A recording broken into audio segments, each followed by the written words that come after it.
ಎಲ್ರಿಗೂ ನಮಸ್ಕಾರ. ನಾನು Asha. Welcome back to my channel. So ಮತ್ತೆ ಪ್ರೆಗ್ನೆನ್ಸಿ ಸೀರೀಸನ್ನು ಮಾಡಬೇಕು ಅಂತ ಅಂದ್ಕೊಂಡಿದ್ದೀನಿ.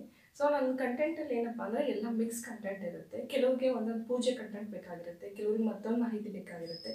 ಸೊ ಹಾಗಾಗಿ ಎಲ್ಲ ಮಿಕ್ಸ್ ಅಂತ ಕಾಣುತ್ತೆ. ಸೊ ನೀವೇನು ಮಾಡಬೇಕು ಅಂದರೆ ನನ್ನ ಈ ಚಾನಲ್ನ ಓಪನ್ ಮಾಡಿದ ತಕ್ಷಣ ನಿಮಗೆ ಕೆಳಗಡೆ ನನ್ನ ಚಾನಲ್ ನೇಮ್ ಬರುತ್ತಲ್ಲ, ಅಲ್ಲಿ ನೇಮ್ ಮೇಲೆ ಕ್ಲಿಕ್ ಮಾಡಿದಾಗ ನಿಮಗೆ ಇಷ್ಟು ಲಿಸ್ಟ್ ಕೊಡುತ್ತೆ. Home, video, short, live, play list ಅಂತೇಳಿ. ಸೊ ನೀವು ಆ ಪ್ಲೇ ಲಿಸ್ಟನ್ನು ಓಪನ್ ಮಾಡಿದಾಗ ನಿಮಗೆ ಏನಾಗುತ್ತೆ ಅಂದರೆ ನಾನು ಯಾವ್ಯಾವ್ದು ರೀತಿ ರೆಸಿಪಿ ಬೇಕಾ, ರೆಸಿಪಿ ಒಂದು ಕಡೆ ಇದೆ, ಪೂಜೆ ರಿಲೇಟೆಡ್ ಇದೆಯಾ, ಪೂಜೆ ಬಗ್ಗೆ ಒಂದು ಕಡೆ ಇದೆ, ಆಮೇಲೆ ಕೆಲವೊಂದು ಜನರಲ್ ಆಗಿದೆ, ಕೆಲವೊಂದು ವಿಸಿಟಿಂಗ್ ಪ್ಲೇಸ್ ಬಗ್ಗೆ ಇದೆ. ಸೊ ಆ ರೀತಿಯಾಗಿ ಎಲ್ಲ ಸಪ್ರೇಟ್ ಸಿಗ್ತಾ ಹೋಗುತ್ತೆ. ಸೊ ನಿಮಗೆ ಅಲ್ಲಿ ಹೋಗ್ಬಿಟ್ಟು ನೀವು ವಿಡಿಯೋನ ನಿಮಗೆ ಯಾವ ಥರದ ಸೀರೀಸ್ ಬೇಕೋ ಅದನ್ನು ಸೆಲೆಕ್ಟ್ ಮಾಡ್ಕೊಂಡ್ಬಿಟ್ಟು ನೀವು ನೋಡ್ಕೋಬೋದು. ಏನಪ್ಪ ನನಗೆ ಇದು ಮಿಕ್ಸ್ ಇದೆ, ಇಲ್ಲಿ ಬಂತು ಹಾಗೆ ಬಂತು ಅನ್ನೋ ಕನ್ಫ್ಯೂಷನ್ಸ್ ಬೇಡ. ಯಾಕಂದರೆ ನಂದು ಪರ್ಟಿಕ್ಯುಲರ್ ಆಗಿ ಒಂದೇ ಅಂತ ಇಲ್ಲ. ಸೊ ಜನರಲ್ ಆಗಿ ಎಲ್ಲ ಥರದ ಟಾಪಿಕ್ಸ್ ಸಹ ನನ್ನ ಒಂದು ಚಾನಲಲ್ಲಿ ಸಿಗ್ತಾ ಹೋಗುತ್ತೆ. ಸೊ ಹಾಗಾಗಿ ನೀವು ಪ್ಲೇ ಲಿಸ್ಟ್ಗೆ ಹೋದರೆ ನಿಮಗೆ ಅಲ್ಲಿ ನಿಮ್ಮದೇ ಆದ ಸಪ್ರೇಟಾಗಿ ನಿಮ್ಗೆ ಯಾವುದು ರಿಲೇಟೆಡ್ ಬೇಕೋ ಅದರಲ್ಲಿ ಸಿಗ್ತಾ ಹೋಗುತ್ತೆ. ಸೊ ನಾನು ಒಂದು ಪ್ರೆಗ್ನೆನ್ಸಿ ಜರ್ನಿ ಹೇಗಿರುತ್ತೆ, ಸೊ ಅದರ ರಿಲೇಟೆಡ್ ವಿಡಿಯೋ ಮಾಡಬೇಕು ಅಂತ ಅಂದ್ಕೊಂಡಿದ್ದೀನಿ. ಸೊ ಆ ಒಂದು ಮಾಹಿತಿಯನ್ನು ಕೊಡಬೇಕು ಅಂತೇಳಿ ಅಂದರೆ ನನ್ನ ಕೈಲಿ ಎಷ್ಟು ಸಾಧ್ಯ ಆಗುತ್ತೋ ಅಷ್ಟು ಫಸ್ಟ್ ಮಂತ್ನಿಂದ ಬಿಫೋರ್ ಪ್ರೆಗ್ನೆನ್ಸಿ ಹೇಗೆ ಎಲ್ಲವನ್ನು ಸಹ ಶೇರ್ ಮಾಡ್ಕೊಂಡು ಯಾವ ರೀತಿ ಇರಬೇಕು, ಅದಾದಮೇಲೆ ಎವ್ರಿ ಮಂತ್ ಏನೇನು ಚೇಂಜಸ್ ಆಗುತ್ತೆ, ಯಾವ ರೀತಿಯಾಗಿ ನಾವು ಮಾಡ್ಕೊಳ್ತಾ ಹೋಗಬೇಕು ಅನ್ನೋದನ್ನು ನಾನಿಲ್ಲಿ ನಿಮ್ಮ ಜೊತೆ ಶೇರ್ ಮಾಡ್ತಾ ಹೋಗ್ತೀನಿ. ಆಲ್ರೆಡಿ ನಾನು ಬಿಫೋರ್ ಪ್ರೆಗ್ನೆನ್ಸಿ, ನೀವು ಪ್ರೆಗ್ನೆನ್ಸಿನ ಪ್ಲ್ಯಾನ್ ಮಾಡ್ತಾ ಇದ್ದೀರಾ ಅಂದಾಗ ಯಾವ ರೀತಿಯಾಗಿರಬೇಕು ಅಂತೇಳಿ ಹೇಳಿದ್ದೀನಿ. ಅಲ್ಲಿ ಕೆಲವೊಂದು ಪಾಯಿಂಟ್ಸನ್ನು ಬಿಟ್ಟಿದ್ದೆ. ಏನಂದರೆ ಗಂಡ ಮತ್ತು ಹೆಂಡತಿ ಇಬ್ಬರೂ ಸಹ ಮಗುವನ್ನು ಮಾಡ್ಕೋಬೇಕು ಅನ್ನೋ ಕಾನ್ಸೆಪ್ಟ್ ನಮ್ಮ ತಲೆಗೆ ಬಂದಾಗ ಯಾವ ರೀತಿಯಾಗಿ ನಾವು ಪ್ರಿಪ್ರೇಷನ್ ಮಾಡ್ಕೋಬೇಕು ಅನ್ನೋ ಒಂದು ಮಾಹಿತಿನ ನಾನು ಅಲ್ಲಿ ನೀಡಿದ್ದೆ. ಅದ್ರ ಜೊತೆಗೆ ಒಂದು ಮಾಹಿತಿ ಬಿಟ್ಟೆ ಅನಿಸುತ್ತೆ. ನಾವೀಗ ಕೆಲವ್ರು ಏನು ಮಾಡ್ತಿರ್ತಾರೆ ಅಂದರೆ ಆಲ್ಕೋಹಾಲನ್ನು ತಗೊಳ್ತಾ ಇರ್ತಾರೆ, ಸ್ಮೋಕಿಂಗ್ ಮಾಡ್ತಾ ಇರ್ತಾರೆ. ಬೋತು ಗಂಡ ಮತ್ತು ಹೆಂಡತಿ ಇಬ್ಬರು, ಎಲ್ಲರೂ ಅಂತ ಹೇಳ್ತಾ ಇಲ್ಲ, ಕೆಲವೊಂದು ಕಪಲ್ಸ್ ಆಗಿರುತ್ತೆ. ಇಲ್ಲ ಕಪಲ್ಸ್ ಇಲ್ಲದೆ ಇದ್ರೂ ತಂದೆನೂ ಸಹ ಅಂದರೆ ಮೀನ್ಸ್ ಗಂಡ ಸಹ ಅದನ್ನು ಮಾಡ್ತಾ ಇರ್ತಾನೆ. ಸೊ ನೀವು ರೆಡಿ ಆಗ್ತಾ ಇದ್ದೀರಾ, ಒಂದು ಮಗುನ ಮಾಡ್ಕೊಂಡು ಪ್ರಿಪೇರ್ ಆಗ್ತಾ ಇದ್ದೀರಾ ಅಂದಾಗ ಅದೆಲ್ಲವನ್ನು ಸಹ ಬಿಟ್ಟರೆ ಒಳ್ಳೆಯದು. ಯಾಕಂದರೆ ಅದು ಎಲ್ಲದೂ ಸಹ ಮಗುವಿಗೆ ಎಫೆಕ್ಟ್ ಆಗ್ತಾ ಇರುತ್ತೆ. ಹಾಗಾಗಿ ನೀವು ಇದನ್ನು ಗರ್ಭ ಸಂಸ್ಕಾರ ಅನ್ನೋ ಒಂದು ಟಾಪಿಕನ್ನು ಸರ್ಚ್ ಮಾಡಿ ನೋಡಿದಾಗ ನಿಮ್ಗೆ ಅದರ ಮಹತ್ವ ಎಷ್ಟು ಅಂತೇಳಿ ಗೊತ್ತಾಗುತ್ತೆ. ಯಾರಿಗೆ ಇಂಟ್ರೆಸ್ಟ್ ಇದೆ ದಯಮಾಡಿ ಅದನ್ನು ಒಂದ್ಸಲ ನೋಡಿ. ನೀವು ಬೇಕು ಅಂತಂದರೆ ನಾನು ಸಹ ಅದ್ರ ಬಗ್ಗೆ ವಿಡಿಯೋನ ಮಾಡ್ತೀನಿ. ಓಕೆನಾ? ಈಗ ನಾನು 2ನೇ ತಿಂಗಳಲ್ಲಿ ಏನೇನು ಸಿಂಟಮ್ಸ್ ಆಗುತ್ತೆ, ನಾವು ಏನೇನು ಮಾಡಬೇಕು ಅಂತೀವಲ್ಲ ಅಲ್ಲಿ. ಈಗ ಫಸ್ಟ್ ಬಿಗಿನಿಂಗಲ್ಲಿ ಬಂದಾಗ ನಾವು ಪ್ರೆಗ್ನೆನ್ಸಿ ಅಂತ ನಮಗೆ ಗೊತ್ತಾಗುತ್ತಲ್ಲ, 1 ಮಂತ್ ಆಮೇಲೆ 10 ಡೇಸ್ ಆದಮೇಲೆ ನಮಗಿನ್ನೂ ಸೈಕಲ್ ಸ್ಟಾರ್ಟ್ ಆಗಿಲ್ಲ ಅಂದಾಗ ನಾವು ಮನೆಯಲ್ಲೇ ಹೋಮ್ ಟೆಸ್ಟ್ ಮಾಡ್ಕೊತೀವಿ. ಸೊ ಮಾಡ್ಕೊಂಡ ತಕ್ಷಣನೇ ಹಾಗೆ ಬಿಡಬಾರ್ದು.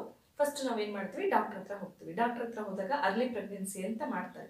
ಸೊ ಅದು ಮಾಡೋದ್ರಿಂದ ಏನು ಯೂಸ್ ಆಗುತ್ತೆ ಅಂತಂದರೆ ಮಗು ಯಾವ ರೀತಿಯಾಗಿ ಬೆಳವಣಿಗೆ ಆಗ್ತಾ ಇದೆ, ಆಮೇಲೆ ಕೆಲವೊಂದ್ಸಲ ಏನಾಗುತ್ತೆ ಅಂದರೆ ಮಗುದು ಹಾರ್ಟ್ ಬೀಟ್ ಬಂದಿರಲ್ಲ ಅಂತ ನಾನು ಹೇಳಿದ್ದೀನಿ. ಹೌದಾ?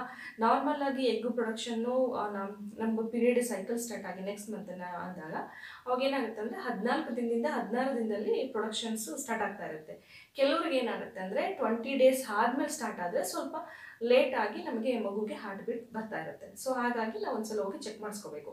ಇನ್ನೊಂದೇನಂದರೆ ನಮ್ಮ ಯುಟ್ರಸ್ಸಲ್ಲಿ ಮಗು ಡೆವಲಪ್ ಆಗ್ತಾ ಇರುತ್ತಲ್ವಾ, ಕೆಲವೊಂದು ಚಾನ್ಸಸ್ಸಲ್ಲಿ ಏನಾಗ್ಬಿಡುತ್ತೆ ಅಂದರೆ ಯುಟ್ರಸ್ನ ಬಿಟ್ಟು ಬೇರೆ ಕಡೆ ಮಗು ಗ್ರೋತ್ ಆಗೋ ಅಂದರೆ ಸೆಲ್ ಡಿವಿಷನ್ ಸ್ಟಾರ್ಟ್ ಆಗ್ತಾ ಇರುತ್ತೆ. ಸೊ ಅದನ್ನೆಲ್ಲ ಐಡೆಂಟಿಫೈ ಮಾಡ್ಕೋಬೇಕು. ನಾವು ಸ್ಟಾರ್ಟಿಂಗಲ್ಲೇ ಟ್ರೀಟ್ಮೆಂಟ್ ಎಲ್ಲ ತೊಗೋಬೇಕು ಅಂದರೆ ನಮಗೆ ಯಾವಾಗ ಪ್ರೆಗ್ನೆನ್ಸಿ ಅಂತೇಳಿ ಗೊತ್ತಾಗುತ್ತೋ ಆ ಕ್ಷಣದಲ್ಲೇ ನಾವು ಡಾಕ್ಟರ್ ಹತ್ರ ಹೋಗ್ಬಿಟ್ಟು ಕನ್ಸಲ್ಟ್ ಮಾಡೋದು ಒಳ್ಳೆಯದು.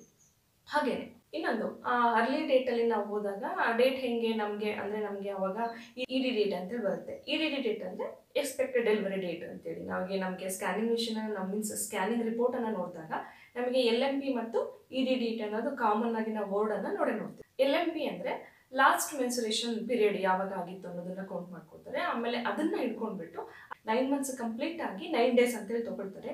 ಎಕ್ಸಾಕ್ಟ್ 9 ಡೇಸ್ಗೆ ಆಗ್ಬೋದು ಅಥವಾ ಆ ವೀಕಲ್ಲಿ ಸಹ ಆಗ್ಬೋದು. ಕೆಲವೊಂದು ಕೇಸಸಲ್ಲಿ ಏನಾಗುತ್ತೆ ಅಂದರೆ ಅರ್ಲಿ ಡೆಲಿವರಿನೂ ಸಹ ಅಂದರೆ ಸ್ವಲ್ಪ ಬೇಗನೆ ಡೆಲಿವರಿನೂ ಆಗ್ಬೋದು. ಸೊ ಅದೆಲ್ಲವನ್ನು ಸಹ ನಾವು ಈ ಫಸ್ಟ್ ಅರ್ಲಿ ಸ್ಕ್ಯಾನಿಂಗ್ ಏನು ಮಾಡ್ತಾರಲ್ಲ ಅದ್ರಲ್ಲಿ ಮಾಡ್ಕೋಬೇಕಾಗುತ್ತೆ. ಯಾರು ನೆಗ್ಲೆಕ್ಟ್ ಮಾಡಬಾರ್ದು, ಆ ಟೈಮಲ್ಲಿ ಹೋಗಿ ಮಾಡ್ಕೋಬೇಕು. ಇನ್ನೊಂದು ನಾನು ಹಾರ್ಟ್ ಬೀಟ್ ಬಗ್ಗೆ ಆಲ್ರೆಡಿ ಹೇಳಿದ್ದೆ. ಯಾಕಂತ ಹೇಳ್ಬಿಟ್ಟು ಎಗ್ ಪ್ರೊಡಕ್ಷನ್ಸು ಅದು ಲೇಟ್ ಆದಾಗ ನಮಗೆ ಹಾರ್ಟ್ ಬೀಟ್ ಸಹ ಲೇಟಾಗಿ ಸಿಗುತ್ತೆ. ಅದನ್ನು ನಮಗಿನ್ನೂ ಹಾರ್ಟ್ ಬೀಟ್ ಬಂದಿಲ್ಲ ಅಂತೇಳಿ ಟೆನ್ಷನ್ ಮಾಡ್ಕೋಬಾರ್ದು. ಅದಕ್ಕೆ ತಕ್ಕಂಗೆ ಡಾಕ್ಟರ್ ಟ್ರೀಟ್ಮೆಂಟ್ ಕೊಡ್ತಾರೆ. ಸೊ ಹಾಗಾಗಿ ನಾವು ಯಾವಾಗ ಪ್ರೆಗ್ನೆಂಟ್ ಇದ್ದೀವಿ ಅಂತೇಳಿ ಗೊತ್ತಾಗುತ್ತೋ ಆವಾಗಲೇ ಹೋಗ್ಬಿಟ್ಟು ಡಾಕ್ಟರ್ನ ಕನ್ಸಲ್ಟ್ ಮಾಡೋದು ಒಳ್ಳೆಯದು. ನಮಗೆ ಫಸ್ಟ್ ಮಂತಲ್ಲಿ ಅಷ್ಟು ಸಿಂಪ್ಟಮ್ಸ್ ಏನು ಗೊತ್ತಾ, ಈ ಸಿಂಪ್ಟಮ್ಸ್ ಅಂತೇಳಿ ಬಂದಾಗ ಸಿಂಪ್ಟಮ್ಸ್ ತೊಗೊಂಡಾಗ ನಮಗೆ ಫಸ್ಟ್ ಮಂತಲ್ಲಿ ಅಷ್ಟು ಸಿಂಪ್ಟಮ್ಸ್ಗಳು ಗೊತ್ತಾಗಲ್ಲ. ನೆಕ್ಸ್ಟು ಸೆಕೆಂಡ್ ಮಂತಿಂದ ನಮಗೆ ಸಿಮ್ಟಮ್ಸ್ ಸ್ಟಾರ್ಟ್ ಆಗುತ್ತೆ. ಅಂದರೆ 5 to 8 ವೀಕ್ಸ್ ಅಂತ ಹೇಳಿರುತ್ತಲ್ವ, 8 ವೀಕಿನ ಲಾಸ್ಟಿಗೆ ಬಂದಾಗ ನಮಗೆ ಎಲ್ಲ ಏನೇನಾಗ್ತಿರುತ್ತೆ, ತಲೆ ಸುತ್ತು ಬರ್ತಾ ಇರುತ್ತೆ, ವಾಮಿಟ್ಸ್ ಸ್ಟಾರ್ಟ್ ಆಗ್ತಾ ಇರುತ್ತೆ. ಕೆಲವ್ರಿಗಂತೂ ಸಿಕ್ಕಾಪಟ್ಟೆ ವಾಮಿಟ್ ಆಗ್ತಾ ಇರುತ್ತೆ, ಕೆಲವರಿಗೆ ಸೆನ್ಸ್ ಆಗುತ್ತೆ, ಅಂದರೆ ವಾಮಿಟ್ ಬರೋ ಥರ ಆಗುತ್ತೆ, ಆದರೆ ವಾಮಿಟ್ ಆಗೋದಿಲ್ಲ, ಒಂಥರ ಉಳಿದು ಹೇಗೋ ಅಂತ ಹೇಳ್ತಾರಲ್ಲ ಆ ಥರ ಅಲ್ಲಿ ದೇಗ ಬರ್ತಾ ಇರುತ್ತೆ. ಆಮೇಲೆ ನೀರು ಬಂದಂಗೆ ಆಗುತ್ತೆ, ಬಾಯಿ ತುಂಬ ನೀರು ತುಂಬ್ಕೊಳ್ಳುತ್ತೆ, ಆದರೆ ವಾಮಿಟ್ ಆಗಲ್ಲ.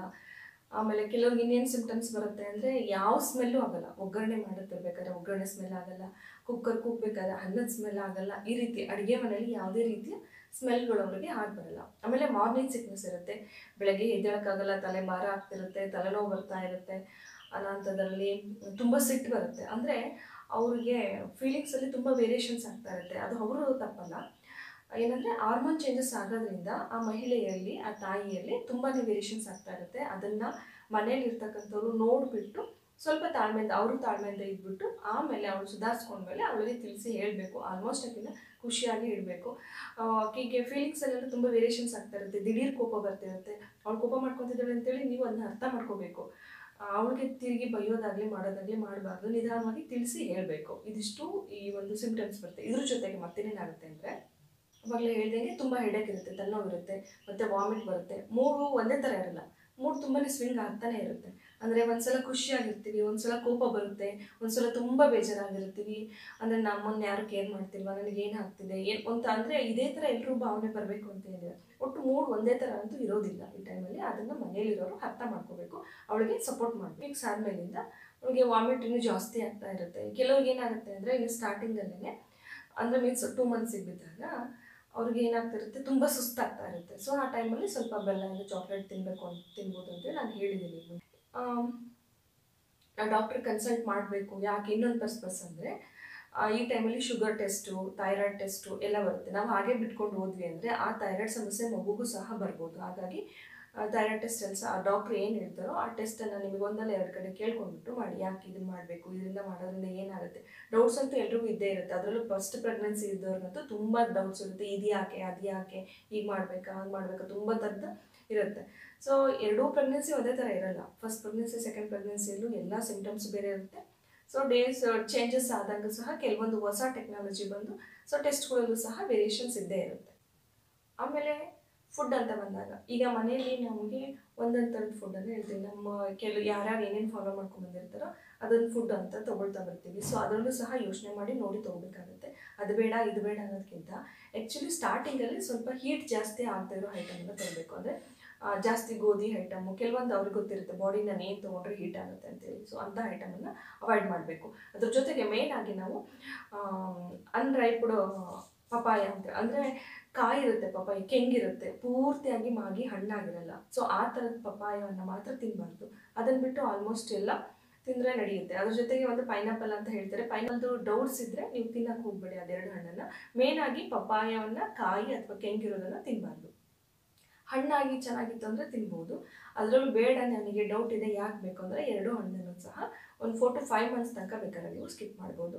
ಆಮೇಲೆ ಹೀಟ್ ಆಗೋ ನಿಮಗೆ ಫುಡ್ ಏನೇನಿರುತ್ತಲ್ವ ಅದೆಲ್ಲವನ್ನು ಸಹ ಅವಾಯ್ಡ್ ಮಾಡಿ. ಆಮೇಲೆ ಆಲ್ಮೋಸ್ಟ್ ಮೆದುವಾಗಿರೋ ಆಹಾರವನ್ನು ತೊಗೋಬೇಕು. ಯಾಕಂದರೆ ಫಸ್ಟ್ 3 ಮಂತ್ಸು ತುಂಬಾ ಕೇರ್ ಆಗಿರ್ಬೇಕಾಗುತ್ತೆ. ಯಾಕೆ ನಮಗೆ ಅಪ್ ಟು 3 ಮಂತ್ಸ್ ಕಂಪ್ಲೀಟ್ ಆಗೋ ತನಕ ತುಂಬ ಹುಷಾರಾಗಿರಬೇಕು ಅಂತ ಹೇಳ್ತಿರ್ತಾರೆ. ಹೌದಾ, ತುಂಬಾ ಹುಷಾರಾಗಿರಬೇಕು. ಯಾಕಂದರೆ ಹಾರ್ಮೋನ್ಸ್ ವೇರಿಯೇಷನ್ಸ್ ಈ ಒಂದು ಸ್ಟೇಜಲ್ಲೇ ಜಾಸ್ತಿ ಆಗೋದು, ಫ್ಯಾಷನ್ ಆಗ್ತಾ ಇರುತ್ತೆ, ತುಂಬ ಫಾಸ್ಟಾಗಿ ಆಗ್ತಾ ಇರುತ್ತೆ. ಸೊ ಹಾಗಾಗಿ ಅದಾದಮೇಲೆ ಮತ್ತೆ ಒಂದು ಲೆವೆಲ್ ನಾರ್ಮಲ್ ಹೋಗ್ತಾ ಇರುತ್ತೆ ಆ್ಯಸ್ ಯೂಶುವಲ್ ಆಗಿ. ಸೊ ಅಲ್ಲಿ ತನಕನೂ ಸಹ ಎಲ್ಲ ರೀತಿಯಲ್ಲೂ ನಾವು ಹುಷಾರಾಗಿ ನೋಡ್ಕೋಬೇಕು. ದೊಡ್ಡವ್ರು ನಮ್ಗೆ ಹೇಳ್ತಾರೆ 3 ತಿಂಗಳು ತುಂಬ ತನಕ ಹುಷಾರಾಗಿ, 3 ತಿಂಗಳು ತುಂಬ ತನಕ ಹುಷಾರಾಗಿರೋ ಅಂತೇಳಿ. ಒಂದು ಕೇರ್ ಆಗಿ, ಅದು ಇನ್ನೂ ಆಗ್ತಾನೆ ಗ್ರೋತ್ ಆಗಿರುತ್ತೆ, ಸ್ವಲ್ಪ ಗಟ್ಟಿ ಜೀವ ಆಗಿ ನಿಲ್ಲಬೇಕು ಅಂತ ಹೇಳ್ತಾರೆ ನಮ್ಮ ಹಳ್ಳಿ ಭಾಷೆಯಲ್ಲಿ ಹೇಳಿದಂತೆ. ಸೊ ಅದಾಗೋ ತನಕನೂ ಸಹ ಹುಷಾರಾಗಿರಬೇಕು.